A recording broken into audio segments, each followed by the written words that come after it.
নমস্কার, আশা করি সবাই ভালোই আছো। আর ভালো থাকায় আমি ভগবানের কাছে প্রার্থনা করি। তো আজকে আমরা যে ক্লাসটা করব সেটা হলো B.Ed 4 সেমিস্টার কোর্স 8B এর পার্ট 2, অর্থাৎ মার্ক 5 মানের প্রশ্নগুলির উত্তর এর সমাধান করার চেষ্টা করব আমি আজকে।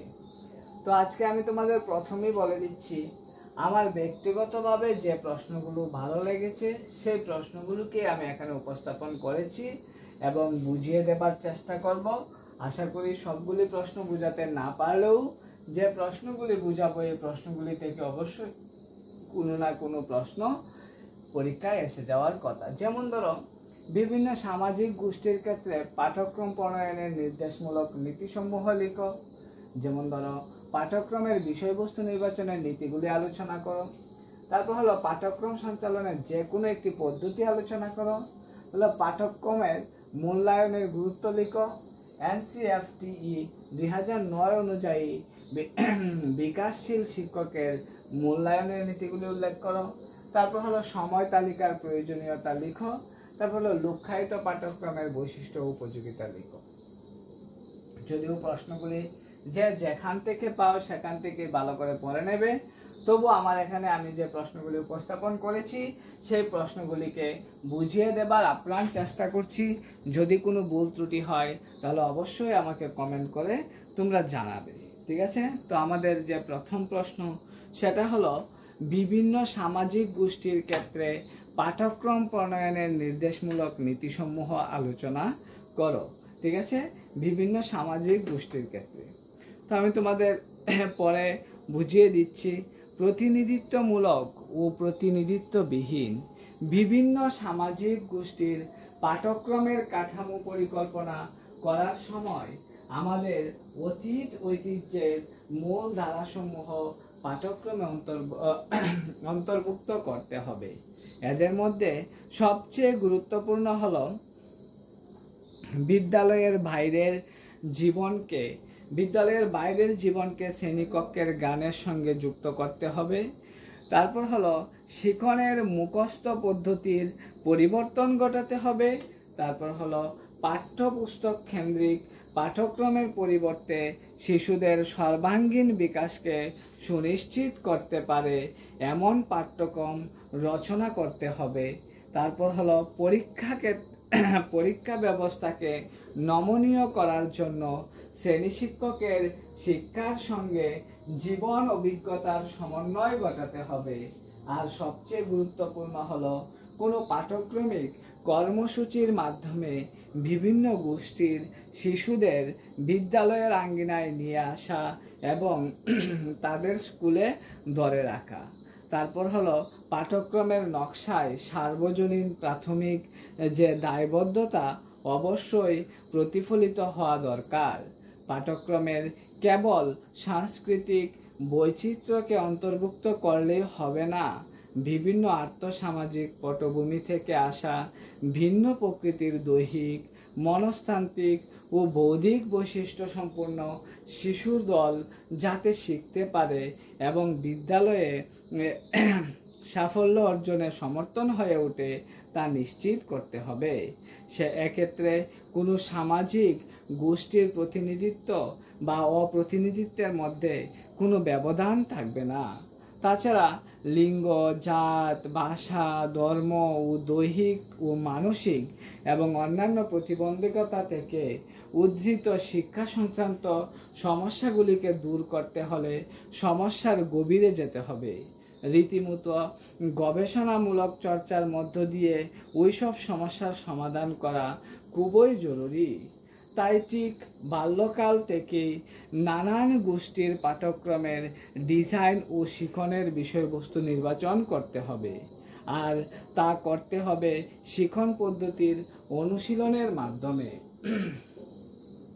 কেবলমাত্র নীতি ও স্কিমই যথেষ্ট নয়, পাঠ্যক্রমের পরিধিকে বিস্তৃত করতে হবে।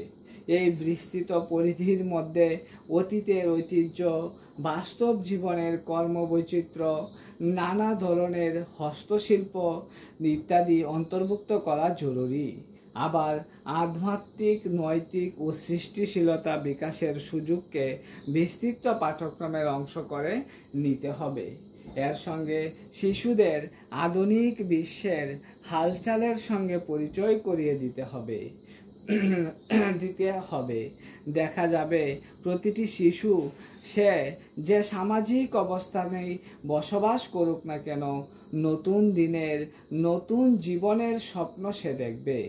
একটি আশা করা অসঙ্গত নয় যে দেশে পঞ্চায়েতি রাজ প্রতিষ্ঠার ফলে বিদ্যালয়গুলি আরও স্বশাসিত হয়ে উঠবে এবং তফসিলি জাতি, উপজাতি, অন্যান্য অনগ্রসর শ্রেণী ও প্রতিবন্ধী শিশুদের এবং নারীদের চাহিদার প্রতি আরও নজর দেওয়া সম্ভব হবে।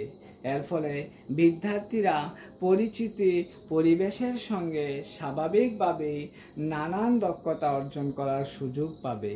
এছাড়াও শ্রেণীকক্ষে আলোচনার বিষয়বস্তু এমন হওয়া দরকার যাতে শিক্ষার্থীর মধ্যে প্রশ্ন জাগে ও সে চিন্তা করতে শেখে। এই দিক লক্ষ্য রেখে পাঠ্যক্রমকে সমৃদ্ধ করতে হবে, যা শিক্ষার্থীর সৃজন শক্তিকে উদ্দীপিত করবে। ঠিক আছে, তো এই যে প্রশ্নটা আমি তোমাদের বুঝিয়ে দিলাম, হয়তোবা একটু তাড়াতাড়ি বলেছি, কারণ তোমরা এমনিতেই বড়, অর্থাৎ তোমাদের বোঝার অনেক সামর্থ্য রয়েছে, তাই তবুও আমি তোমাদেরকে একটু বুঝিয়ে দেওয়ার চেষ্টা করেছি। এবার আমাদের যে দ্বিতীয় প্রশ্নটা সেটা হলো পাঠ্যক্রমের বিষয়বস্তু নির্বাচনের নীতিগুলি আলোচনা করো। মানে বিষয়বস্তুদের নির্বাচন করা হবে কোন পদ্ধতিটা বা কোন নীতিটা আলোচনা করা হবে, মানে কি নীতিগুলি প্রয়োগ করা দরকার সেই নীতিগুলির কথা এখানে বোঝানো হয়েছে। ঠিক আছে, তাহলে আমি তোমাদের বুঝিয়ে দিচ্ছি। না, পাঠ্যক্রমের বিষয়বস্তু নির্বাচনের নীতিসমূহ হলো বা নীতিগুলি হলো পাঠ্য বিষয়ের মৌলিক কাঠামো বা ধারণা, নীতি এবং সম্পর্ক যে বিষয়বস্তুর মধ্যে প্রতিফলিত হয়। তারপর 2 নম্বরে লিখবে বিষয়বস্তু শিক্ষাক্রমের উদ্দেশ্যকে কেন্দ্র করে রচিত হবে। সেজন্য ম্যাট্রিক্স ব্যবহার করে বিষয়বস্তু নির্বাচনের কাজটি করলে এ বিষয় নিশ্চিত হওয়া যায়। তারপর হলো শিক্ষার্থীর চাহিদা, আগ্রহ ও সামর্থ্য বিবেচনা করে বিষয়বস্তু নির্বাচন করা উচিত। তারপর হলো কি বিদ্যার্থীর ভবিষ্যৎ জীবনের প্রয়োজনে উপযুক্ত বৃত্তি নির্বাচনের আলোকে বিষয়বস্তু নির্ধারণ করা উচিত। তারপর হলো সমাজের চাহিদা বিবেচনায় রেখে বিষয়বস্তু নির্বাচন করতে হবে যাতে বিদ্যার্থী সৎ এবং দায়িত্বশীল নাগরিক হয়ে সমাজে সমস্যা সমাধানে ও অগ্রগতিতে সক্রিয় ভূমিকা রাখতে পারে। তারপর যে বিষয়টা সেটা হলো বিষয়বস্তু চয়নে নমনীয়তার নীতি অনুসরণ করা উচিত। যুগের সঙ্গে তাল মিলিয়ে বিষয়বস্তুকে পরিমার্জন ও পরিবর্ধন করতে হবে। তারপর হলো বিষয়বস্তু এমনভাবে নির্বাচন করতে হবে যেন সেগুলি বিচ্ছিন্ন গান বলে মনে না হয়। সমন্বয় ও অনুবন্ধ রচনা করে শিক্ষাদানের সুযোগ বিষয়বস্তুর মধ্যে সন্নিবেশিত করা উচিত। বিষয়বস্তুর পরিসর এমনভাবে হওয়া উচিত যেন তা নির্দিষ্ট সময়সীমার মধ্যে শিক্ষাদান করা সম্ভব হয়। বিদ্যার্থী যেন তার অবসর সময় গঠনমূলক ও আনন্দদায়ক কাজে কাটাতে পারে সে ধরনের বিষয়বস্তু পাঠ্যক্রমের জন্য নির্বাচন করতে হবে। তারপর হলো বিভিন্ন বিষয়গুলি এমনভাবে সংযোজন করতে হবে যেন বিষয়বস্তুর মধ্যে আন্তর্জাতিকতাবোধ অন্তর্নিহিত থাকে। আন্তর্জাতিক বিভিন্ন বিষয়গুলি সন্নিবেশিত হলে এই দৃশ্যভঙ্গির বিকাশ ঘটবে। তাহলে আমরা বুঝাতে পারলাম দুটো প্রশ্ন। তারপর আমাদের যে 3 নম্বর প্রশ্ন সেটা হলো, আমি যদিও প্রশ্নগুলিকে একবারই বলে দিচ্ছি। কেন একবার বলে দিচ্ছি? কারণ তোমাদের যথেষ্ট বুঝার বয়স এবং তোমরা অলরেডি বুঝতে পারো। তো হয়তো বা আমার কথাগুলি যদি আরেকটু শোনো তাহলে তোমাদের মনোযোগটা আরেকটু বৃদ্ধি পাবে। তারপর হলো পাঠ্যক্রম সঞ্চালনে যে কোনো একটি পদ্ধতি আলোচনা করো। মানে পাঠ্যক্রম সঞ্চালনের ক্ষেত্রে একটা পদ্ধতি কি করতে হবে, আমাদেরকে আলোচনা করতে হবে। মানে আমরা কিভাবে পাঠ্যক্রমটা নির্বাচন করব। যদিও আগের নীতিগুলি থেকে একটা কিছু অনুমান করা যায়, তবুও আমি বলে দিচ্ছি এই অল্প সময়ের মধ্যে। দেখা গেল পাঠ্যক্রম সঞ্চালনের একটি পদ্ধতি সম্পর্কে আমি আলোচনা করছি। অর্থাৎ প্রথমত হলো মরিসনের পদ্ধতি। মরিসন তার পদ্ধতি সংবোধন এর উপর জোর দিয়েছেন। অর্থাৎ সংবোধন হলো কোনো বিষয়ের উপর পূর্ণ দখল তৈরি করা। অর্থাৎ মরিসের মতে শিখন হলো জৈবিক অভিযোজন, যার ফলস্বরূপ ব্যক্তির পরিবর্তন ঘটে।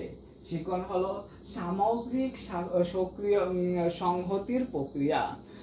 তারপর হলো পাঠ্যক্রম কার্যকর করার জন্য মরিসের যে পদ্ধতিগুলি অবলম্বন করেছিলেন সেই পদ্ধতিগুলি হলো, প্রথমত হলো প্রস্তুতি। অর্থাৎ শিখনের বিষয়বস্তুকে এখানে বিভিন্ন এককে ভাগ করে নিতে হয়।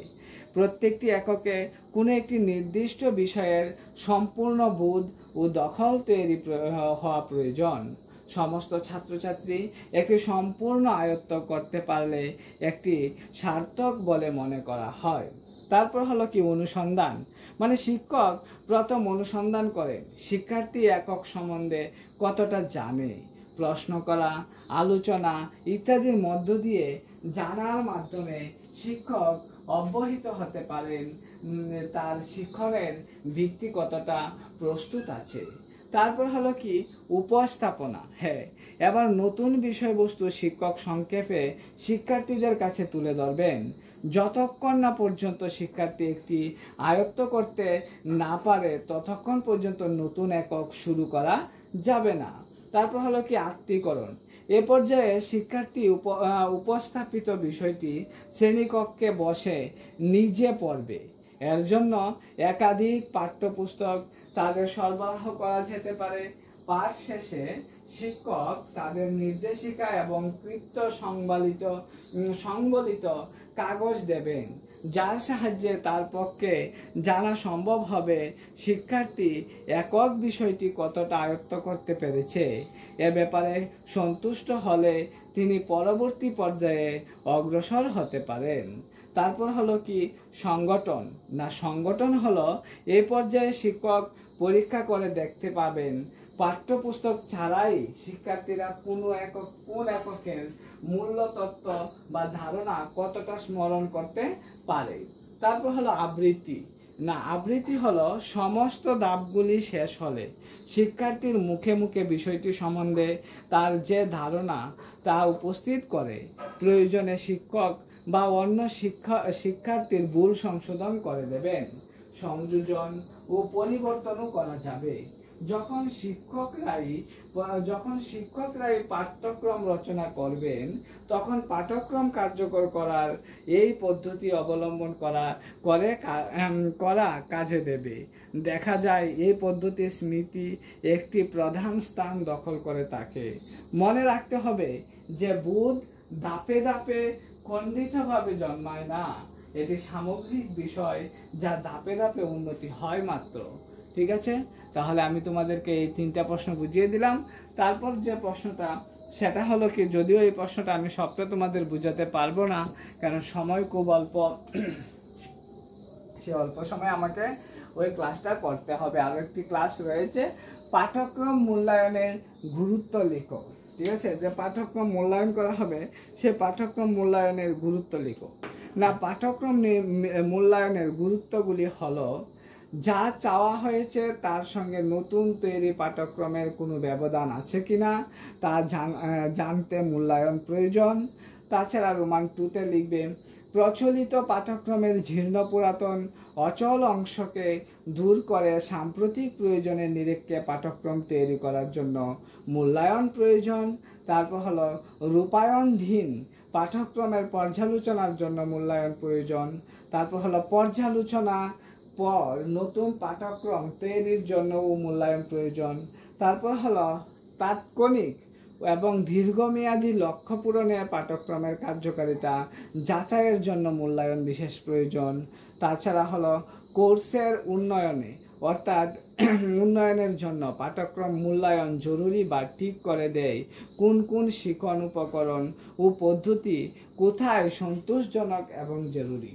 তারপর হলো পাঠ্যক্রম মূল্যায়ন প্রশাসক, নীতি প্রণয়নকারী, শিক্ষক, অভিভাবক এবং এমনকি শিক্ষার্থীদের পাঠ্যক্রম রূপায়ণের দায়বদ্ধতাকেও তুলে ধরে। তারপর হলো আত্মবিশ্লেষণ, প্রশংসা ও মান নির্ধারণের জন্য তত্ত্বকে ব্যবহার করে। তারপর হলো প্রশাসক, স্কুল বোর্ড সদস্য, স্বার্থ সংশ্লিষ্ট দল এবং রাষ্ট্রের সংশ্লিষ্ট অফিসারগণকে নীতি নির্ধারণের তথ্য সরবরাহেও সাহায্য করে মূল্যায়ন। তাহলে আমি তোমাদেরকে 4টা প্রশ্ন বুঝিয়ে দিলাম, আর বাকি যে 3টা প্রশ্ন তোমরা অবশ্যই কোনো জায়গা থেকে খুঁজে নেবে, আর না হলে আমাকে কমেন্ট করে জানাবে। আর কমেন্ট করে যদি তোমরা বলো তাহলে আমি নিশ্চয়ই বাকি 3টা প্রশ্ন অবশ্যই বুঝিয়ে দেব। ঠিক আছে? একটা হলো NCFTE 2009 অনুযায়ী বিকাশশীল শিক্ষকের মূল্যায়নের রীতিগুলি উল্লেখ করো। একটা হলো সময় তালিকার প্রয়োজনীয়তা লিখুন। একটা হলো লক্ষ্যায়িত পাঠ্যক্রমের বৈশিষ্ট্যগুলি বা উপযোগিতাগুলি লিখো। নমস্কার, সবাই ভালো থাকবে। আমাকে কমেন্ট করে অবশ্যই জানাবে ক্লাসটা কেমন হলো।